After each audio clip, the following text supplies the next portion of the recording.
Und dann bin ich in diesen Park gegangen, wo ja angeblich hunderte Hunde auf mich lauern, die mich nur umbringen wollen, ja. Und dann habe ich gesagt, okay, stellt eure Kameras scharf, ich gehe da jetzt rein. Kredite zu bekommen ist für Frauen in Deutschland nach wie vor wesentlich schwieriger als für Männer.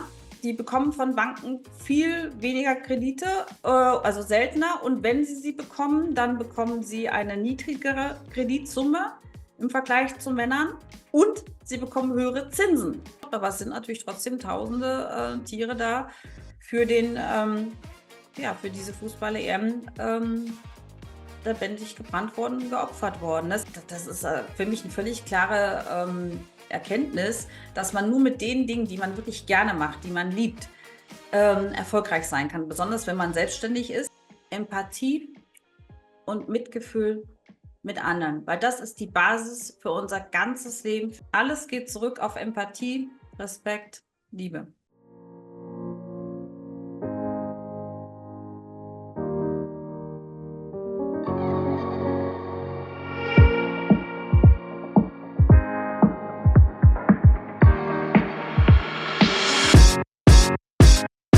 Herzlich willkommen zu Vegan Erfolgreich Glücklich, dein Podcast für ein freies und selbstbestimmtes Leben im Einklang mit deinen Werten.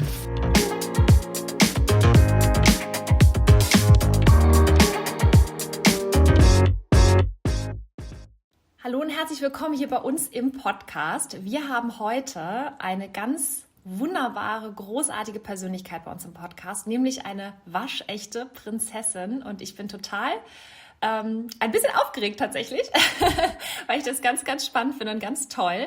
Und jetzt erstmal die ganz offizielle Anmoderation, denn die liebe Maya, Prinzessin von Hohenzollern, ist tatsächlich eine richtige Wundertüte. Sie ist nämlich eine international preisgekrönte Designerin und innovative Produktentwicklerin für nachhaltige Wohn- und Lifestyle-Produkte. Sie gilt als Pionierin des ethischen Produktdesigns, was ich persönlich unfassbar großartig finde. Und sie gestaltet als eine der ersten eine Kollektion, die komplett vegan und frei von Tierleid ist. Die Marke, da sieht man es auch im Hintergrund, für alle, die bei YouTube zugucken, genau. Die Marke Maya, Prinzessin von Hohenzollern, vereint modernes Design mit ethischen Werten und bietet Produkte an, die sowohl stilvoll als auch umweltfreundlich sind. Und ihr vielfältiges Portfolio umfasst Möbel, Badezimmerausstattung, Haushaltswaren, Kindermöbel, Spielzeug, Home-Dekoration, Porzellan, Haustierbedarf und dann sogar noch modulare Häuser. Ist ja echt der Wahnsinn. Und seit neuestem auch noch Stempel für das Büro, Kinder und Tattoos. Also absolut alles dabei. Ist echt großartig. Ihre Marke ist seit 20 Jahren international am Markt stationär und online vertreten, und ihre Designkompetenz wurde international sogar mehrfach ausgezeichnet. Zum Beispiel mit dem Peter Vegan Award Homeware 2024, dem Who's Who International Award for Design 2022 in Griechenland, dem Titel Designer of the Year 2020 in Großbritannien und dem Asia Design Award Gold in Shanghai. Also Wahnsinn. Und neben ihrer Tätigkeit als Designerin und überhaupt dem ganzen Sein als eine absolute Repräsentantin für diesen Lifestyle ist Prinzessin Maya eine engagierte Tierschützerin und widmet sich mit ihrer Stiftung der Rettung von Straßenhunden. Und so haben wir uns nämlich auch kennengelernt. Sie lebt seit mit etwa 20 geretteten Tieren insgesamt. Das musst du gleich nochmal erzählen, das finde ich ja unfassbar spannend. Also 20 gerettete Tiere zusammen auf einem wunderschönen Anwesen, und wurde für dieses Engagement mit den Tieren auch hochrangig mit internationalen Preisen schon geehrt. Und ihr soziales Engagement und ihre klare Haltung zu Nachhaltigkeit machen sie zu einer absolut inspirierenden Persönlichkeit, die weltweit Anerkennung findet und breite internationale Zielgruppen anspricht. Und ich finde das einfach so fantastisch. Also du bist wirklich ein absolutes Multitalent, und ich freue mich einfach nur, dass du jetzt hier bist, dass du die Zeit nimmst, weil du bist ja auch viel in der ganzen Weltgeschichte unterwegs und wirkst ganz viel auch für Frauenrechte. Also da ist ja Wahnsinn, was du alles mitbringst, und ich freue mich einfach total, dass du da bist. Herzlich willkommen hier bei uns. Ja, ganz, ganz lieben Dank. Das war mit Sicherheit die längste Anmoderation seit langem. Aber ich hoffe, die Hörer haben und Hörerinnen haben das überstanden. Aber ganz, ganz lieben Dank. Ja, aber tatsächlich ist es so, das Leben ist vielfältig, wahrscheinlich nicht nur meins. Es gibt ja viele andere Menschen, bei denen das Leben auch viele Facetten bietet. Bei mir ist es vielleicht sehr sichtbar, aber ich mache das ja auch gerne. Ich engagiere mich auch gerne für Dinge und ja, die Tiere sind auf jeden Fall eine Leidenschaft, die uns beide unter anderem verbindet. Und so haben wir uns kennengelernt, das stimmt. Ja, total schön. Also richtig, richtig toll, was du alles machst. Und vor allen Dingen auch, dass du deine Sichtbarkeit und diese Reichweite natürlich auch genau für diese Dinge nutzt. Das ist ja auch nicht selbstverständlich und das zeichnet dich ja einfach extrem aus als Persönlichkeit. Und jetzt sitzt du hier vor mir, die dich jetzt nicht sehen können. Vielleicht, also mit Sicherheit kennt der ein oder andere dich natürlich, aber du bist ja auch eine wunderschöne Frau und das Kann ist ich übrigens nur zurückgeben. Ne? Also die, die das jetzt hier nicht sehen, ja, denn ihnen geht also auch bei der Stefanie definitiv was, ja. Dankeschön. Aber ja, es ist halt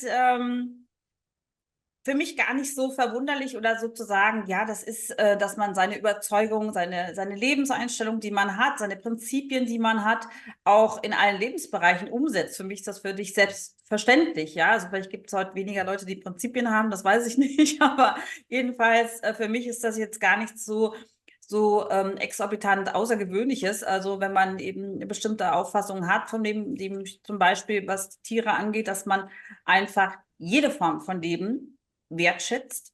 Und das inkludiert bei mir eben vor allen Dingen Tiere, natürlich Menschen und Umwelt. Aber für mich sind Tiere und das Leben eines Tieres genauso viel wert wie das eines Menschen. Es mag Leute geben, die das anders sehen, aber für mich ist das so. Und dass ich dann eben auch Dinge gestalte, also auch die Kollektion, die Produkte, die ich entwickle, frei von Tierleid gestalte und nicht möchte, dass für die Dinge, die ich schaffe und die ich kreiere, in irgendeiner Weise Tiere ausgebeutet, missbraucht oder misshandelt oder gar getötet werden, ist selbstredend. Ich bin Veganerin, das heißt, ich liebe Tiere, aber eben nicht auf meinem Teller. Ja, also Tiere sind unsere Freunde und Freunde isst man nicht, ne? Wir kennen das, so einfach ist das. Und ja, das ist eben auch eine Botschaft, die ich vielleicht mitschicke durch die Produkte, die ich mache, dass ich das wirklich sehr konsequent durchziehe. Also wenn jetzt morgen einer kommt und sagt, wir möchten mit Ihnen gerne eine Pelzmantelkollektion machen und bieten Ihnen, ich weiß nicht, Summe X, ja, dann sage ich, sorry, dann bin ich leider raus aus der Nummer, würde ich nicht machen, ja. Ja. Und das finde ich auch cool. Da ist ja eine sehr, sehr klare, straighte Haltung. Und das ist ja auch, glaube ich, das, was Menschen brauchen.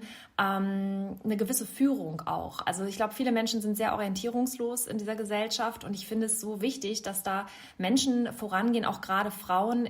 Frauen sind ja sehr empathisch, die sich aber auch natürlich eine Orientierung suchen. Und wenn es da Menschen gibt, die vorangehen, also wirklich so als Leuchttürme strahlen und sagen, es ist möglich. Und zwar jetzt nicht einfach nur, überspitze jetzt mal so mit Birkenstock-Sandalen und Müsli essen oder so, sondern halt wirklich mit Glamour und Glanz und Glitzer und mit dieser Reichweite. Das ist natürlich einfach fantastisch, wenn man solche Vorbilder wie dich hat, ne? Man muss das halt einfach, also einfach ist das nicht, ja. Das muss man klar sagen. So eine Haltung, so eine Geisteshaltung muss man sich auch leisten können, ja. Also das heißt, man muss nicht nur eine Meinung, man muss auch die Haltung dazu haben, ja. Also als ich angefangen habe, die ersten vegane Teppichkollektionen zum Beispiel auf den Markt zu bringen, ja. Ich war ja die erste Designerin, die erste vegan, also zertifizierte, PETA-zertifizierte Teppichkollektion auf den Markt gebracht hat, die erste vegan zertifizierte Badarmaturen-Kollektion, die erste PETA-zertifizierte Kindermöbel-Kollektion und so weiter und so fort. Ich war immer die Erste, aber die Leute haben mich natürlich schon, und die Idee hatte ich ja schon vor über 10 Jahren, ne, als ich da mit Unternehmen gesprochen habe, die haben gedacht, ich habe nicht mehr alle Latten am Zaun, die haben gar nicht verstanden, was ich meine, ja. Und als ich das dann präsentiert habe, so auf der Messe, die erste vegane Teppichkollektion, da standen dann tatsächlich wirklich auch viele, meistens etwas ältere Männer, die dort Einkäufer sind bei den Unternehmen und die haben mich gefragt, ob man die Teppiche essen könnte, ne? Und also man musste bis heute eigentlich so viel erklären im Non-Food-Bereich, ja, was vegan ist. Also im Food-Bereich ist es so langsam angekommen, ja, aber es ist trotzdem immer noch unheimlich erklärungsbedürftig. Und die Leute tauchen offenbar nicht so tief in die Materie ein, weil sie sagen, ja, was ist denn an dem Teppich jetzt so schlimm? Ne? Also, dass man sagen, ja, vielleicht die Schafwolle da drin, ja, ja, das macht doch nichts. Ne? Die denken halt, das Schaf geht einmal zum Friseur und alles ist in Ordnung. Ne? Also sie wissen halt nicht die Hintergründe, woher kommt Schafwolle, dass die halt meistens aus Australien geliefert wird, die Art und Weise, wie sie dort industriell eben geschoren werden, dass das viele Schafe nicht überleben, dass das wirklich eine Tierquälerei par excellence ist, dass das nichts mit einem kurzen Friseurbesuch eines Schafes zu tun hat und so weiter. Also die Leute tauchen da nicht ein. Und natürlich werden auch viele fragen, was zur Hölle ist denn an einer Bartarmatur nicht vegan? Ja, die ist ja aus Messing, absolut gerechtigte Frage. Aber man muss halt auch ein bisschen in die Details schauen: Klebstoffe, Säuren, Emulgatoren, Bindemittel, Öle, Wachse. Ja, das alles sind Dinge, die natürlich bei einer Produktion von vielen Produkten eine große Rolle spielen und verwendet werden. Und viele davon sind tatsächlich tierischen Ursprungs. Wobei man sagen muss, es gibt fast zu allen heute schon längst Alternativen, die synthetisch hergestellt sind, die meistens sogar viel bessere Eigenschaften haben. Aber die Leute denken halt nicht drüber nach. Ne? Die sagen, oh ja, den Klebstoff, den stellen wir schon seit 30 Jahren, bei dem wird halt nicht weiter hinterfragt. Ne? Das ist einfach der Punkt. Und da steige ich halt sehr tief ein. Und ja, deswegen war das und ist das immer noch ein dickes Brett zu bohren. So langsam kommt der Zeitgeist mir hinterher. Ja, also, aber es ist auf jeden Fall etwas, was auch sicherlich jüngere Generationen mit umbrechen werden, diesen Markt, weil sie einfach viel mehr an solche Dinge denken, Produkte viel stärker ethisch hinterfragen. Heute ist so viel transparent, heute wird auch geschaut, ne, wo wird das produziert, ist es wirklich, ist es Kinderarbeit ein Thema, wie vielleicht auch mal die Frage, wie viele Frauen sind in diesem Unternehmen, was das herstellt, im Management Board, ja, das wäre vielleicht mal so Next Level, ja, dass man das mal auch hinterfragt, ja, das haben viele Unternehmen noch nicht verstanden, dass die Verbraucher und Verbraucherinnen von heute da viel kritischer nachgucken. Also dass die Ethik eines Produkts, ob das jetzt nachhaltig ist, ne, ob das jetzt Tierleid oder Tierwohl beinhaltet, die Arbeitsumstände, dass das heute ein wichtiger Punkt ist bei einer Kaufentscheidung. Ja, es ist halt überall Tier drin. Und die Leute machen sich einfach keinen Kopf. Und ich kenne das ja auch, also bei uns zum Beispiel, das ist ja auch so, wir bieten ja auch Support an für Frauen, die sich mit ihrem eigenen Business selbstständig machen möchten, die halt eben aber die Ethik vertreten möchten, um dann trotzdem aber ein selbstbestimmtes, freies Leben zu leben. Also wir verbinden das ja auch alles und dann sagen die Leute auch immer, was ist denn ein veganes Business oder was ist denn ein ethisches Business? Also selbst das ist dann auch wieder so, wo ich dann sage, naja, also dass du halt dir eine Unternehmensidee kreierst, wo es nur Gewinner gibt und keine Verlierer. Das ist zum Beispiel ziemlich ethisch dann, ne? Also das ist so erklärungsbedürftig, das ist der Wahnsinn. Ein schönes Beispiel, also ich komme gerade von dem deutschen Business Angel Tag, ja, der größte in Deutschland war jetzt in Mainz, 3 Tage, da gab es auch viele Startups und junge Unternehmerinnen. Und zuvor war ich in Armenien auf einem Women Empowerment Kongress. Das war auch hochspannend, was da so passiert. Und da waren eben auch viele internationale Speaker, auch aus Saudi-Arabien und so weiter, der Prinz von Saudi-Arabien auch dabei, aber auch die First Lady von Island. Und die sind ja sehr progressiv, was Frauenrechte und Equal Payment und diese Sachen angeht, ne, indem sie einfach die Lohntransparenz dort geschaffen haben in Irland, so dass jeder sieht, was man verdient. Und deswegen konnte der Gender Gap da unheimlich gut geschlossen werden. Also die sind da sehr innovativ. Und das war auch hochinteressant, ne? Und da ging es natürlich zum Beispiel auch um solche Mikrokredite, die man eben gibt in Afrika oder in dritte Weltländern an Frauen, ne? Damit die sich ihr eigenes Business schaffen können. Aber tatsächlich ist das nicht nur ein dritte Weltthema, auch in Deutschland und in Europa fehlt Frauen und insbesondere Gründerinnen der Zugang zu Kapital. Es gibt 2 riesengroße Hürden für Frauen im Berufsleben. Das eine heißt Kinderbetreuung. Ja. Kindergartenplätze wäre ein Thema, was man super easy lösen könnte, indem man einfach Betriebskindergärten schafft, dass man sagt, jedes Unternehmen ab 30 oder ab 50 Mitarbeiter, sage ich mal, ist verpflichtet, einen Betriebskindergarten zu schaffen. Das könnte man ja durchaus mit steuerlichen Anreizen auch attraktiv gestalten für die Unternehmen, dass das beispielsweise absetzbar ist. Und irgendeinen Raum wird man ja, wenn man so ein großes Büro hat, für 50 Leute schon finden, wo man eben auch die Kinder betreuen kann. Und dann hätten eben Mütter und Väter, das würde übrigens auch die Väter noch viel besser in diese Rolle einbinden, den gleichen Weg zur Arbeit und könnten sich in der Mittagspause auch sehen, ja, könnten gemeinsam Mittag essen und wären auch insgesamt entspannter. Wenn das Meeting mal ein bisschen länger dauert, dann weiß man, okay, das Kind ist ja im Kindergarten gut untergebracht und dann gehen wir halt eine halbe Stunde später nach Hause. Also ich glaube, dass das für alle Beteiligten eine absolute Win-Win-Situation wäre. Und ich glaube auch, dass wenn wir heute immer sagen, Fachkräftemangel, wenn Unternehmen heute Stellen ausschreiben würden, wo sie sagen, da ist Kinderbetreuung dabei, ich glaube, die könnten sich nicht retten vor Bewerbungen, ja. Und deswegen verstehe ich nicht. Ich habe manchmal das Gefühl, es ist einfach nicht gewollt. Man will irgendwie auch nicht das oder will Frauen vielleicht vom Arbeitsmarkt fernhalten, weil ansonsten ist das nicht zu erklären. Früher in der DDR gab es solche Betriebskindergärten, in anderen Ländern gibt es das auch. Also ich weiß nicht, warum das so schwierig ist, das in Deutschland zu schaffen, wenn man es wollte.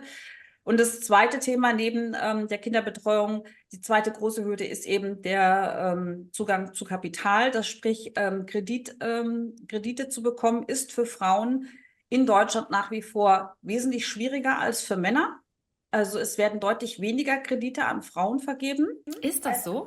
Ja, das ist. Ist mir gar nicht bewusst gewesen. Ja, Okay. ja, definitiv. Und also die bekommen von Banken viel weniger Kredite, also seltener. Und wenn sie bekommen, dann bekommen sie eine niedrigere Kreditsumme im Vergleich zu Männern und sie bekommen höhere Zinsen. Ne. Ja, also das ist wirklich richtig, richtig unfair an der Stelle. Und Krass. das, obwohl Frauen nachweislich die zuverlässigeren Zurückzahler von Krediten sind. Ja, also das fängt oft schon in der Fragestellung an. Es gibt ja auch heute so Online-Kredite, die ja so KI-generated sind, aber auch die KI ist fies, ja, was zu Frauen. Also die Fragen, die gestellt werden, Männer bekommen die Fragen gestellt, welche Zukunftsaussichten hat die Geschäftsidee, die Sie realisieren möchten? Welche Potenziale sind da? Was sehen Sie da für Wachstumsraten in der Zukunft und so weiter? Und bei Frauen wird dann häufig gefragt, welche Risiken birgt denn Ihr Geschäft? Ja, also da fängt es schon an, ne? Und meistens ist die Kreditvergabe hängt natürlich auch damit zusammen, dass Frauen in der Regel weniger verdienen als Männer. Das heißt, da ist natürlich dann auch die Bonität entsprechend etwas niedriger, deswegen auch die Kreditsummen niedriger. Aber trotzdem muss man sagen, herrscht hier wirklich eine ganz große Ungerechtigkeit. Und wenn man eben keinen Zugang zu Kapital hat, dann ist es natürlich auch schwieriger, eine Gründerin zu werden. Und das Gleiche sehen wir ja übrigens bei den Startups auch. Ja, so weibliche Startups sind unglaublich erfolgreich, weil sie doch sehr sorgfältig auch mit dem Kapital umgehen. Ja, das ist also belegt. Da gibt es sehr viele Studien drüber. Und trotzdem ist es so, dass Frauen in den Finanzierungsrunden fast immer viel schlechter ausgehen oder leerer ausgehen als die Männer. Es ist schon so, dass Männer Geld an Männer geben. Also die sehen sich wahrscheinlich selbst, wenn das ältere Männer sind, die sehen sich selbst wieder als Jugendlicher oder da ist so diese Vater-Sohn-Geschichte irgendwie. Vielleicht ist es auch die Art des Geschäfts, um die es geht. Ja, wenn es irgendwas, was mit Tech zu tun hat, dann sind Männer da natürlich affiner, als wenn jetzt ein Startup da ist, was einen tollen BH erfunden hat oder sowas, die können damit vielleicht weniger anfangen. Also das ist aber auf jeden Fall immer noch ein sehr, sehr großes Problem, dass wir leider auch in der Startup-Szene sehen, dass sich da nicht wirklich was verändert hat. Das finde ich total spannend, dass du sagst, dass das so ist, weil ich muss sagen, ich nehme das auch so wahr. Allerdings ist es auch so, wir sind ja nun diejenigen, die Frauen supporten. Also wir machen ja nun das Mentoring. Ne? Wir sprechen über Traumata, über Glaubenssätze, über tiefsitzende Blockaden und so weiter und so fort, die ja im Prinzip ja auch eigentlich nur in unserem Kopf sind, streng genommen. Und da merke ich aber schon, dass sich Frauen insgesamt viel, viel schwerer tun. Glaubst du, das hat was insgesamt mit dieser Rollenverteilung zu tun? Also das ist ja dieses Henne-Ei-Prinzip. Wo fängt es jetzt an? Weil ich merke halt einfach, dass gerade die Frauen diejenigen sind, die immer, ne, so Thema Imposter-Syndrom zum Beispiel, Beispiel, die immer glauben, ich bin nicht gut genug, ich kann das nicht. Das gibt's schon. Also die viel mehr an sich zweifeln als ein Mann beispielsweise. Also wenn ich jetzt in so eine Bank reinlaufen würde und sag so, die Männer leiden eher am Dunning-Kruger-Syndrom, ja. Also, ne, zur Erklärung, das ist dann auch ein Symptom, wo Menschen sich sehr selbst überschätzen, sage ich mal, und das auch so ihrer Umfeld verklickern, ja.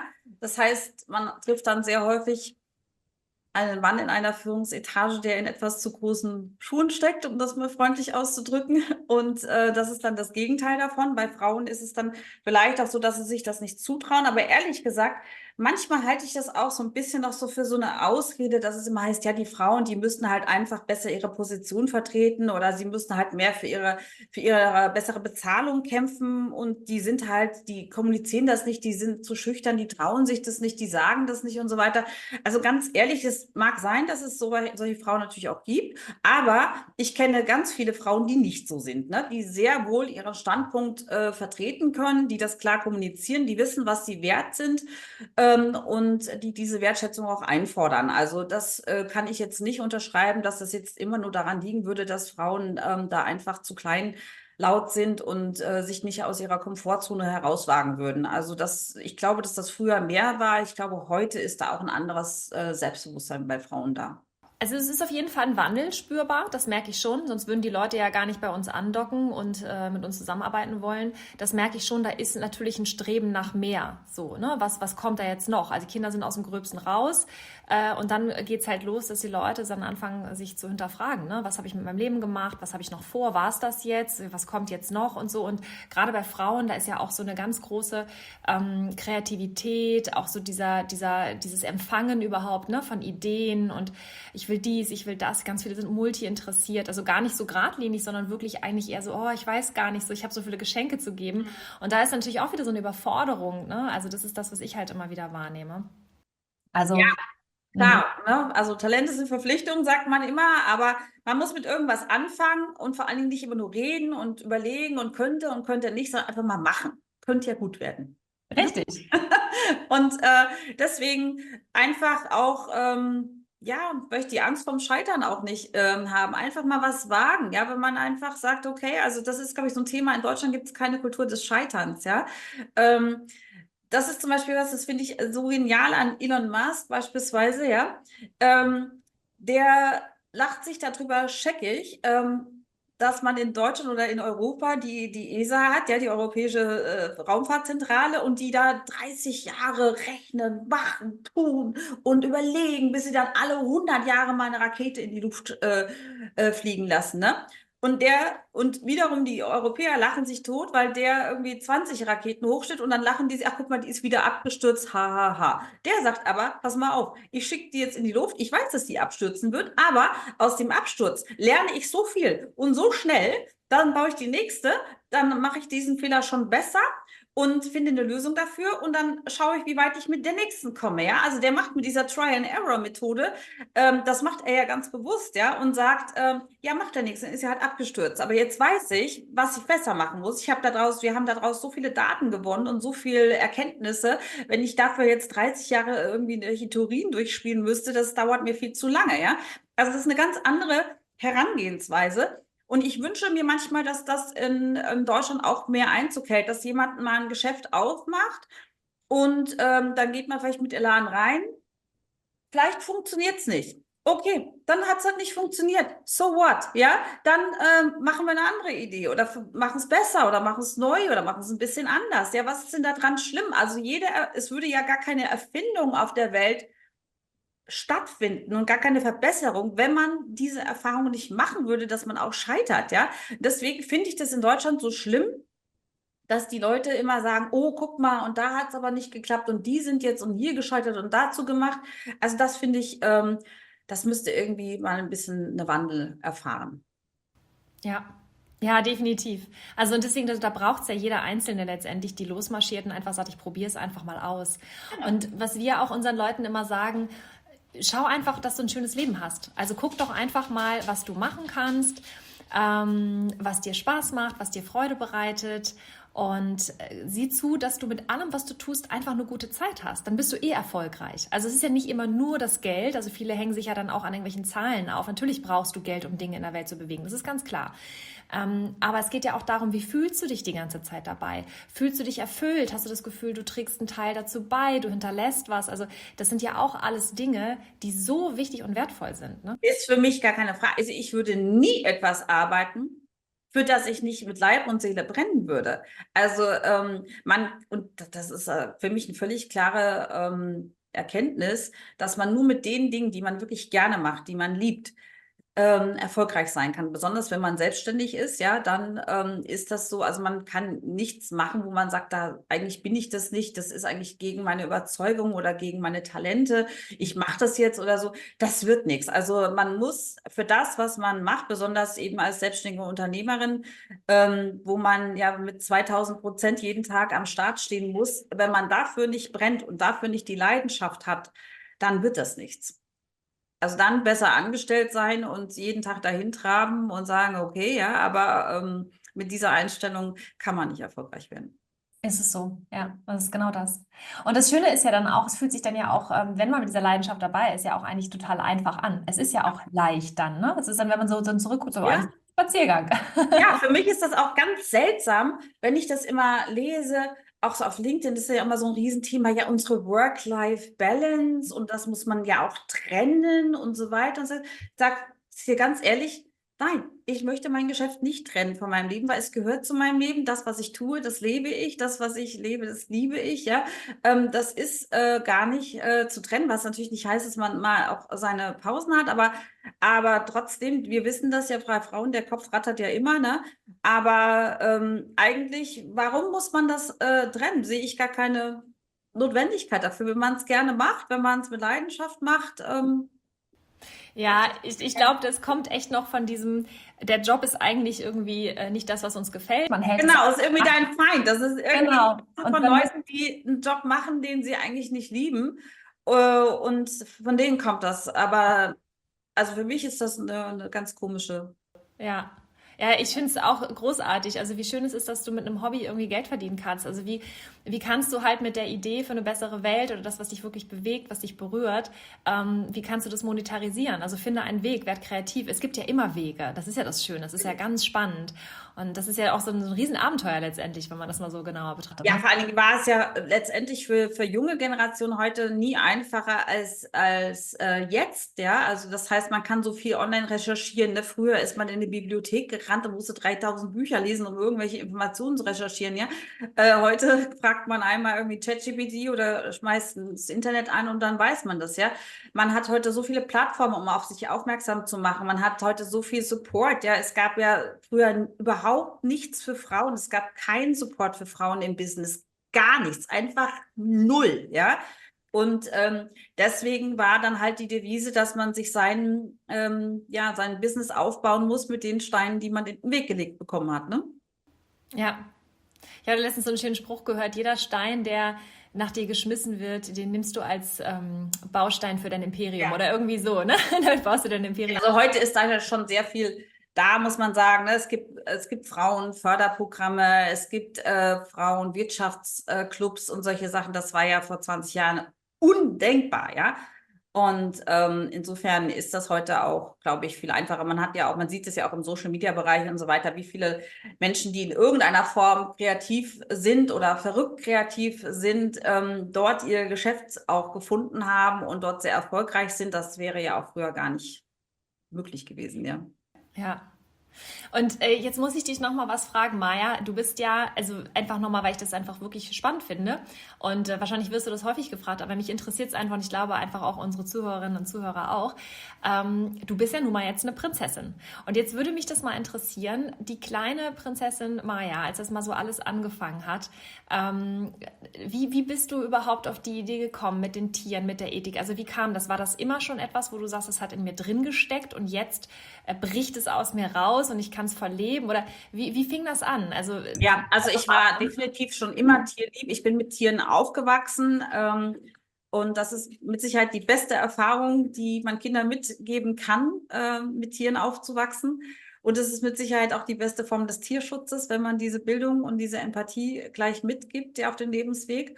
Und ich habe das nie sehen können, dass es Tieren irgendwie schlecht gibt. Also ich habe als Kind schon alles irgendwie immer mitgenommen, gerettet, was irgendwie Not war. Aber besonders oder aktiv in den Tierschutz eingestiegen bin ich tatsächlich, als ich nach Spanien gezogen bin, als dort eben diese ganzen Straßenhunde, damals waren die ja auch immer noch hortenweise an Stränden lang gerannt oder man hat sie wirklich im Straßenbild sehr, sehr viel gesehen und natürlich ist man dann los, ne, und hat dann eingekauft und Knochen und Fleisch und Futter und alles und hat die irgendwie gefüttert, man hat verletzte Hunde aufgenommen. Also so fing das bei mir an und ja, mein Haus sah manchmal mehr aus wie ein Hundelazarett als mein Haus, ja, also man fragt dann natürlich irgendwann auch, also das sind ja die Folgen, die man dann bekämpft, ne? Das ist zwar notwendig, aber man sieht natürlich auch, dass das ein ewiger Kreislauf ist, ne? Du nimmst immer von der Straße, du nimmst immer von der Straße, es scheint nie aufzuhören, dass man irgendwann fragt, woher kommt das denn, ne? Dass man an die Ursachen geht, um das Problem wirklich mal zu lösen. Und so bin ich tatsächlich aktiv in den Tierschutz eingestiegen. Das ist also jetzt gut und gerne 20 Jahre her. Und habe dann eben hinterfragt, woher kommt das? Warum behandeln Menschen Tiere so? Gibt es Muster? Sind das bestimmte Länder, in denen das besonders ist? Warum ist das so? Und wie kann ich es vor allen Dingen abstellen und ändern? Ne? Und da ist natürlich das Erste erstmal auf das Problem wirklich aufmerksam zu machen. Ne? Das gibt dem Grauen ein Gesicht, ja, alter journalistischer Grundsatz, dass man das erstmal bekannt macht, dass man da auch mal Hintergründe zu bringt, dass man dann, viele Leute wussten ja auch gar nicht, dass Ferreras oder andere, dass das Tiertötungsstationen sind in Spanien. Ne? Die dachten, das ist ein schickes Tierheim, so wie in Deutschland. Die wissen gar nicht, dass es eben solche Tiertötungsstationen gibt, auch in Rumänien oder in vielen anderen Ländern ja auch. Und das muss man aufmerksam machen. Dann muss man schauen, ja, wie finanzieren die sich? Wer bringt die da hin, die Hunde? Wer ist da im Hintergrund? Welche Strukturen gibt es da? Wer verdient daran möglicherweise? Und das habe ich eben in den letzten 20 Jahren ganz aktiv betrieben und war auch im Europaparlament, habe im Europaparlament auch gesprochen und habe versucht, auch immer mit den Waffen unserer Gegner auch zurückzuschlagen. Beispielsweise in Rumänien war das ja auch immer so, dass sie gesagt haben, ist aber auch eine Argumentation in anderen Ländern, wir müssen Straßenhunde umbringen, weil sie fressen die Kinder. Sie greifen die Kinder an, ja, was natürlich total idiotisch ist, ja. Das stimmt gar nicht, ne? Und das war aber immer ein Argument für Politiker, um das zu rechtfertigen, einen Hundemord zu rechtfertigen. Und daraufhin habe ich mit den Kindern in Rumänien, die haben ihre Straßenhunde geliebt. Da gab es auf dem Weg zur Schule, hatten die immer so ihre Straßenhunde, denen haben die auch immer die Brötchen gefüttert und die hatten sogar Namen und so weiter. Und die waren entsetzt darüber, als die dann gehört haben, oh, die sollen jetzt umgebracht werden. Und dann habe ich eine Aktion gemacht mit, es waren fast 200 Kinder in Rumänien, die haben dann so Briefe geschrieben und dann waren so ihre Bilder von den Straßenhunden, also ihre Schulstraßenhunde drauf und dann haben sie quasi geschrieben, wir möchten nicht, dass die umgebracht werden. Und dann bin ich zur Abstimmung ins Parlament gestürmt, an dem Tag, als diese Abstimmung war, in Bukarest, in diesem großen, ja, Ceausescus Palast heißt es ja, dieser große Kongressgebäude und bin ich mit den Kindern rein während der Abstimmung. Wow. Ja, und da hat mich Traian Basescu war damals der Präsident, ja, der war ein absoluter Tierhasser. Und ich habe die Tür da aufgemacht, ne, also das muss man sich wie so ein Theater vorstellen, mit so Rängen, ja, wo auch die ganzen Fernsehkameras sind und so weiter. Und die Tür ging auf, der hat natürlich mich wütend angeguckt, als er mich da gesehen hat, ne? Und dann kamen aber die ganzen Kinder rein. Da konnte er natürlich jetzt nicht mehr so wütend sein. Da habe ich gesagt, ja, entschuldigen Sie die kleine Unterbrechung da, aber es gibt hier Kinder, rumänische Kinder, die haben ihm was zu sagen. Wow. Dann haben die Kinder gesagt, so, wir möchten nicht, dass die Straßenhunde umgebracht werden. Und wir haben jeder ihre Briefe, 200 Briefe übergeben, ja. Also ich hatte die ganze Nacht Briefe gerollt und geschrieben. Das haben wir denen dann übergeben. Da waren die natürlich erstmal komplett baff. Also wir haben, heute würde man sagen, es war ein Flashmob. Wir haben also diese ganze Abstimmung gecrashed, ja, und haben einfach mal gesagt, dieses Argument zieht nicht. Also wir haben das einfach entkräftet, ne? Und das Gleiche habe ich auch immer medial gemacht, wenn es hieß, ja, die Straßenhunde sind ja so gefährlich und deswegen müssen wir die umbringen, die überfallen die Leute im Park. Ja, da wäre so ein Park in Rumänien, da kann man nicht hingehen, in Bukarest, da wird man quasi angefallen, ja. Da habe ich gesagt, okay, lass uns in den Park gehen. Holt eure Kamerateam, die letzten Bilder von mir, lass uns in den Park gehen. Und dann bin ich in diesen Park gegangen, wo ja angeblich hunderte Hunde auf mich lauern, die mich nur umbringen wollen, ja. Und dann habe ich gesagt, okay, stellt eure Kameras scharf, ich gehe da jetzt rein. Und dann bin ich in diesen Park gegangen, da kamen vielleicht so 30, 35 Hunde auf mich zu, ne, aber alle, Mhm. ja, und, und ich wusste gar nicht, welchen ich zuerst streicheln sollte. Und dann habe ich gesagt, okay, und das sind die angeblichen Monster? Oh, also richtig Also Gänsehaut. das sind halt Mhm. einfach Bilder gewesen, ne? Also das habe ich in der Ukraine auch gemacht bei der Fußball-EM 2011. Da hat man, 12, da hat man ja auch die Straßenhunde lebendig verbrannt in fahrenden Krematorien. Ja, die Schlimm, nannte man ja ganz schlimm. Rolling Auschwitz, ja.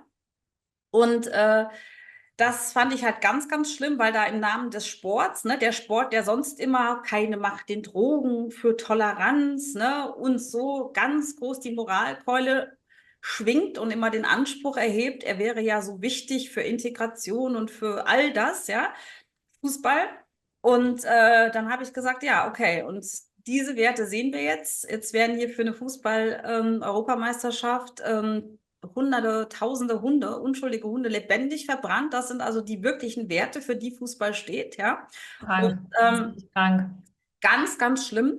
Und da habe ich ja auch große Pressekonferenz gemacht, bin da hingefahren, habe eine riesen Petition gemacht und. Also haben das auch bekannt gemacht, diese Bilder. Und da muss ich auch sagen, da gab es ich habe sämtliche Fußballvereine der Bundesliga angeschrieben, darüber informiert, was so passiert, haben gesagt, das kann doch gar nicht in eurem Interesse sein.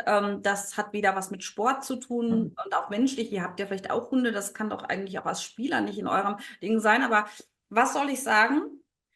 Da gab es eigentlich keinen, der seine Stimme erhoben hat. Also erst als das Ei. überall war, in den Medien, ne, und das quasi nicht mehr zu stoppen war, gab es dann so ein paar, die gesagt haben, ja, finden wir nicht gut und so weiter. Ne? Aber der Tenor war doch, ja, wir wollen doch da jetzt spielen, wir haben doch da so lange trainiert und so weiter. Also das Geld, muss man sagen, hat da einfach Das die ist krass.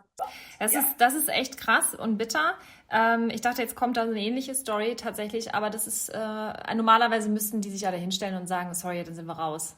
Also das ist ja Habe ich auch unglaublich. gedacht, aber ja, da sieht man halt einfach, was bezahltes Sponsoring ist, ne? Und was die wirklichen Werte sind. Also ich war da auch extrem enttäuscht drüber, hätte das auch so nicht gedacht. Aber wie gesagt, es gibt eben Dinge, die schreibt man auf sein T-Shirt und Parolen, vor die man sich stellt, vor eine Pressewand. Aber was halt wirklich gelebt wird, ist halt eine andere Frage, ne?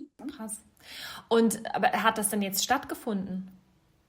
Also diese Massenverbrennung da. Ja, ja, die hatte dann da stattgefunden und wir haben das versucht dann zu stoppen. Es wurde dann auch gestoppt, aber es sind natürlich trotzdem tausende Tiere da für ja, für diese Fußball-EM lebendig gebrannt worden und geopfert worden. Das hieß dann immer, dass die Straßen gesäubert werden müssten. Ne? Dann habe ich gesagt, dann habe ich auf einer Pressekonferenz dort in Kiew gesagt, ja, okay, habe ich jetzt verstanden, die Straßen müssen gesäubert werden. Da gibt es ja auch Bettler, Prostituierte und Kinder. Wann werden die denn eigentlich euthanasiert? Wann sammelt ihr die denn ein? Weil die Straßen müssen ja gesäubert werden. Also einfach, um den Leuten das mal als Spiegel so vorzuhalten, wie krank das ist. Ja, das ist auf jeden Fall etwas, was in vielen Ländern so verbreitet ist und man muss das einfach wirklich bekannt machen. Ich bin, wie gesagt, durch die Ukraine gereist. Ich habe jeden Straßenhund auf der Straße umarmt, geküsst, angehalten. Das war ein Riesenskandal. Ging durch die Medien, Prinzessin küsst Straßenhunde. Das konnten die gar nicht fassen, ja.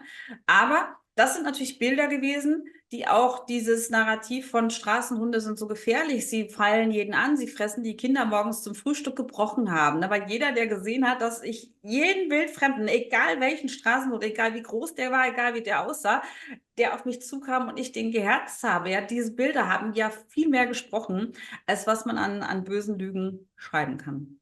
Also die gleichen Argumente werden jetzt ja auch aufgefahren für die Türkei, ne? Ja, es ist immer dasselbe. Immer. Ja, ist genauso wie mit den Tauben. Wir hatten das ja auch in Limburg, ist ja auch so eine idiotische Argumentation. Tauben müssen getötet werden, sie würden gefährliche Krankheiten übertragen und so weiter. Das stimmt gar nicht. Wenn man mal nachschaut, Tauben übertragen genauso wenig oder viele Krankheiten auf Menschen wie andere Tiere auch. Also es gibt keine spezifische Krankheit, die von Tauben ausgeht, die auf Menschen übertragbar wäre. Ich weiß gar nicht, wo dieser Unsinn herkommt, ja. Und Also, das, dass ja. man einfach, und man kann ja nicht sagen, also die Taubenplagen, wenn man das so nennen will, kommt ja auch darum, dass es von Züchtern, von irgendwelchen Brieftauben-Fans und so gekommen ist, die Tauben einfach haben fliegen lassen oder nicht wieder eingefangen haben. Also dadurch sind die ja erstmal zu wilden Tauben geworden. Und das Zweite ist, baut doch einfach mal gescheite Futterstellen für die Tauben auf, die nämlich auch mit Körnern und mit adäquatem Futter versehen sind. Und dann haben die Tauben auch nicht diesen Durchfall, der ja überall so störend erfunden wird. Der entsteht ja nur, weil die sich eben von alten Fischbrötchen, Pommes und Zuckerwatteresten ernähren, weil sie nichts anderes finden. Wenn man aber jetzt Taubenschläge hätte, die man eben mit richtigem Futter versieht, dann haben die auch nicht diesen Durchfall, ne? Und dann wird es denen auch viel besser gehen. Dann könnte man die Population auch viel besser kontrollieren. Ja, es ist krass. Also, ja. Also es sind so viele Dinge, wo so viel Unverständnis noch ist und so viel Absurditäten einfach passieren, dass ja, es ist mir einfach ein Unverständnis. Also es ja, ist schon sehr krass. Jetzt ist es so, dass du ja sehr, sehr viel machst im Bereich Straßenhunde und bist ja da auch wirklich all in, ne? Also du hast ja jetzt auch zu Hause bei dir die ganzen Hunde. Pferd haben wir jetzt gehört, oder hast du mir vorhin noch erzählt. Also da sind ja ganz viele Tiere, die auch bei dir zu Hause einfach leben, Ziegen. Und ich stelle mir das jetzt so vor, kannst du vielleicht noch mal so ein Bild malen, wie du da jetzt in deinem Anwesen sitzt, in deinem Gala-Outfit, so kurz vor der Abreise und gehst noch mal die Ziegen füttern und die Hunde alle um dich rum und das Genau. Pferd wiehert. Oder wie können wir uns das vorstellen? Ja, genau so sieht es aus. Ne? Also ja, muss ich natürlich auch jeden Tag versorgen. Ne? Die werden also Katzen füttern. Also ich habe 7 Katzen, ich habe 6 Hunde, einen Wolf, 7 Ziegen und ein Pferd, was ich hier versorge. Und ja, die wollen natürlich immer alle entsprechend gefüttert werden, gestreichelt werden, medizinisch auch versorgt werden. Und muss auch dazu sagen, dass ich hier natürlich, es sind alles gerettete Tiere und darunter sind natürlich auch in den ganzen letzten Jahren auch immer wieder alte Tiere gewesen, auch Blinde, Dreibeinige, also alles, was man sich so, Einäugige, alles, was man sich so vorstellen kann und die natürlich auch eine besondere oder Hunde, die Krebserkrankungen haben oder die infolge ihrer Misshandlung sehr, sehr schwer verletzt waren.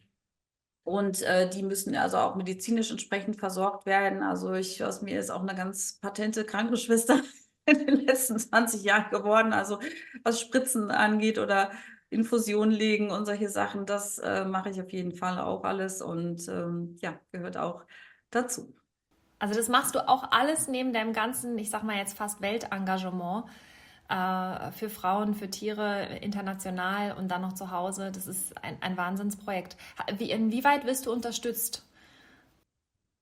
Also ich habe jetzt hier keine Heerschar von Helfern, die jetzt irgendwie die Tiere, also keine Tiernannies, ja, die jetzt hier sich um die Tiere versorgen, ist organisatorisch auch wirklich immer schwierig. Ich fahre auch nicht irgendwie in Urlaub großartig oder so, weil ich wegen den Tieren auch nicht wegkomme, weil die Betreuung einfach schwierig ist. Ne? Man findet eben auch kaum jemanden, der sagt, okay, ich passe mal kurz auf 20 Tiere auf und die das handeln können. Ne? Wenn man vielleicht jetzt einen Hund hätte oder 2, dann wäre das vielleicht noch möglich, aber bei der Vielzahl der Tiere ist das schon schwieriger und ich habe auch einen Wolf und so, das sind natürlich auch Dinge, wo jetzt nicht so viele, manche Leute sich auch nicht reintrauen, ja.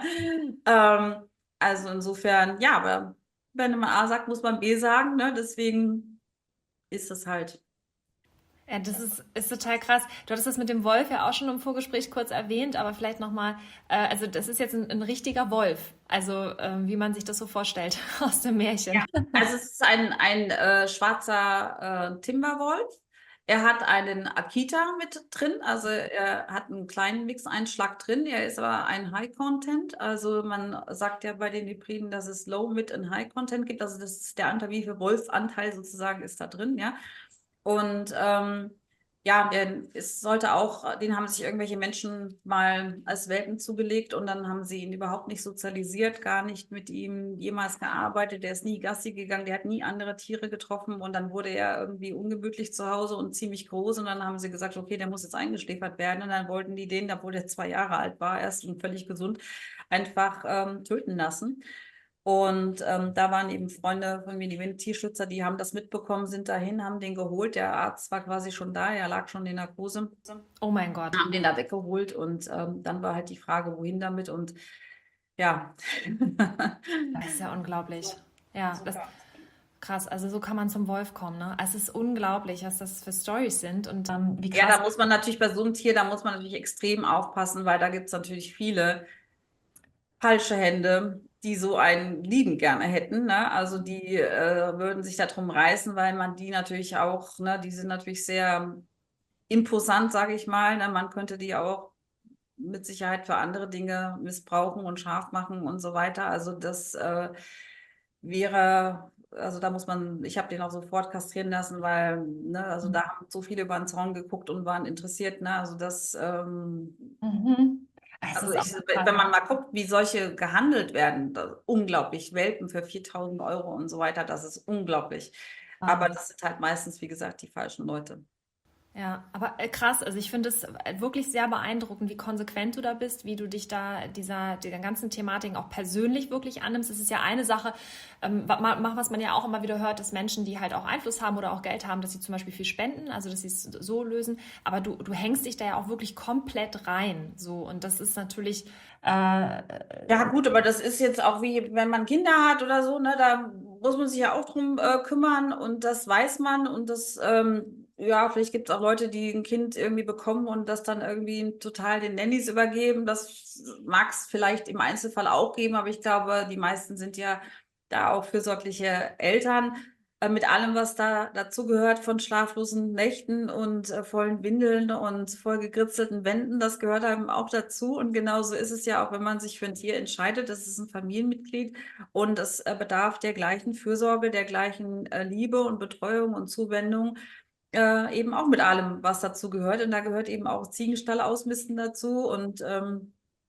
dazu gehört eben ja auch eben alles, was mit Tierversorgung zu tun hat, inklusive natürlich auch die Haufen im Garten morgens einzusammeln. Ja, das muss man halt auch machen, ne? ja, ja, es ist super krass. Also bevor wir jetzt gleich zum Ende kommen, eine letzte Frage habe ich dann nochmal, was das angeht. Wie machst du das? Also was bringst du mit, dass du das so alles, also ich glaube, wenn der eine oder andere jetzt hier zuhört, der sagt so, oh mein Gott, wie krass, so was ist das für eine Frau. Aber wie machst du das? Was braucht's dafür? Dieses Auftreten, diese Präsenz, also all das. Also ich glaube, es braucht einfach den Willen, was zu tun, die Leidenschaft und die Energie dafür und den Mut, das durchzusetzen. Ja. Ach ja, und Angst sollte man vielleicht auch nicht haben. Oder es trotzdem machen, trotz Angst. Ja, Ja. also sich einfach mal was zutrauen, einfach mal was machen, nicht immer in Komfortzonen hängen. Ich muss jeden Tag aus meiner Komfortzone rausgehen, um die Ecke denken, nicht immer in Schubladen denken, Menschen nicht in Schubladen stecken.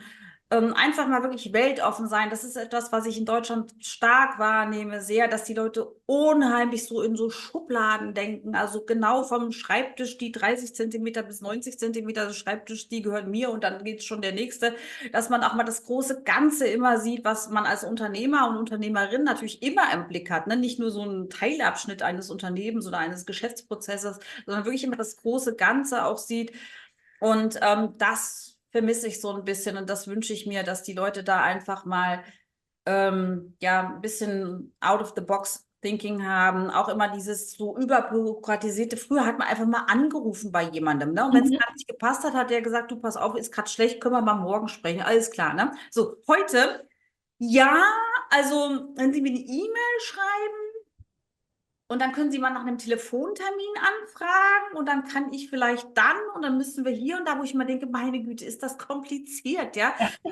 Warum kann man nicht einfach mal oder buchen Sie sich einen Termin über Kalenderly oder sonst irgendwas, wo ich sage, Mensch, Leute, ruft doch einfach mal an, sprecht doch mal miteinander, ne? Also das ist heute irgendwie finde ich, ein bisschen verloren gegangen. Ne? Das sieht man ja auch schon, dass man, wenn man irgendwo am Flughafen steht, an der Bushaltestelle oder sonst wo, die Leute, die Wahrscheinlichkeit, dass die sich irgendwie eine WhatsApp schicken, obwohl sie nebeneinander stehen, ist ja fast größer, als dass sie miteinander sprechen, ja.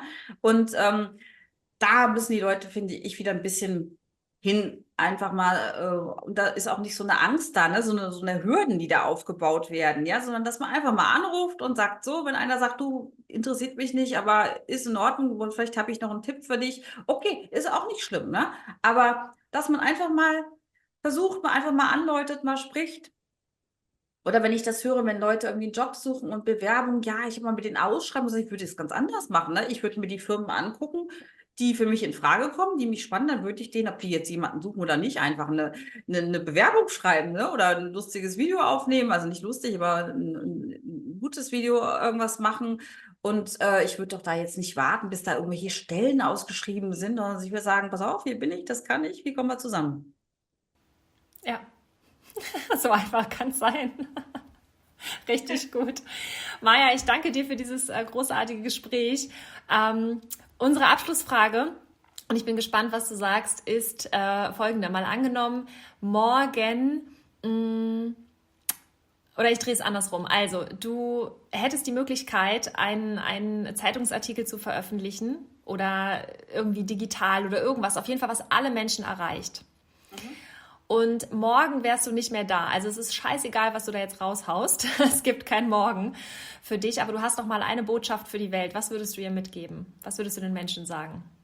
Ich würde den Menschen sagen, dass sie das Wichtigste wieder anfangen sollen zu leben. Und das ist einfach Empathie und Mitgefühl mit anderen. Weil das ist die Basis für unser ganzes Leben, für unser ganzes friedliches Zusammenleben. Sei das jetzt aktuell, was diese Weltkriegssituation angeht, vor der wir hier überall an vielen Stellen schweben. Empathie und Mitgefühl, Liebe, Respekt gegenüber jedem Lebewesen. Wenn wir das haben, dann haben wir keine Tiere, die misshandelt werden, dann haben wir keine Kinder, die misshandelt werden, dann haben wir keine Frauen, die abgestochen und vergewaltigt werden, dann haben wir keine Kriege und ja, all die anderen, keine Raubüberfälle, keine ja, anderen Mobbingfälle ist auch ein großes Thema, Mobbing an Schulen. All das wäre dann weg, weil alles geht zurück auf Empathie, Respekt, Liebe. Dankeschön. Vielen, vielen Dank, Maja, dass du hier warst, dass du die Zeit genommen hast bei all dem, was du immer auf dem Zettel hast. Es geht gleich für dich weiter. Danke, ja, ganz, ganz großartig und ich habe mich sehr gefreut, es war super inspirierend. Wenn dir das zu Hause auch gefallen hat, dann lass uns super gerne einen Kommentar da. Wir verlinken auch alles von der Prinzessin bei uns. Ich habe noch eine ganz große Ja. Bitte, wenn ich das noch sagen kann. Unbedingt! Weihnachten steht vor der Tür, ja? Und ich würde mich so freuen, wenn ihr vielleicht ein Weihnachten machen würdet, wo keine Gans geopfert wird, ja, wo keine Ente auf dem Teller liegt oder kein Karpfen oder irgend sowas. Na, versucht doch einfach mal ein leckeres, tolles Weihnachtsfest zu machen, weil Weihnachten ist das Fest der Liebe, es ist kein Opferfest, ja. Und deswegen, es gibt so leckere vegane Rezepte auch zu Weihnachten, auch Weihnachtsplätzchen, die man auch zuckerfrei und vegan und ich weiß nicht, was alles machen kann. Also wie gesagt, es ist nur ein Wunsch, es muss nicht jeder teilen, diese Haltung, aber es ist vielleicht ein Wunsch, den ich mir zu Weihnachten wünsche. Sehr schön. Genau, also du hast es gehört, wenn du der Prinzessin Maja von Hohenzollern nochmal einen riesengroßen Gefallen tun möchtest, dann probier es einfach mal aus, Weihnachten komplett vegan zu gestalten. Überrasch die Familie, überrasch dich selber und es wird einfach was richtig, richtig Schönes, also wirklich mal ein Fest der Liebe. Genauso soll es sein, deswegen vielen, vielen Dank, dass du mit dabei warst. Wir freuen uns auf den nächsten Podcast. Nochmal ein riesengroßes Dankeschön an dich, liebe Maja, dass du hier warst und wir wünschen dir auf deinem Weg noch ganz, ganz viel Erfolg und unfassbar viel Reichweite für alles, was du tust. Dankeschön. Ganz, ganz lieben Dank an dich und an alle Hörer und Hörerinnen da draußen. Ich wünsche Ihnen friedliche und schöne und besinnliche Feiertage. Feiern Sie mit Ihren Freunden, mit Ihrer Familie, mit allen Menschen und mit allen Tieren, die Sie lieb haben und wertschätzen.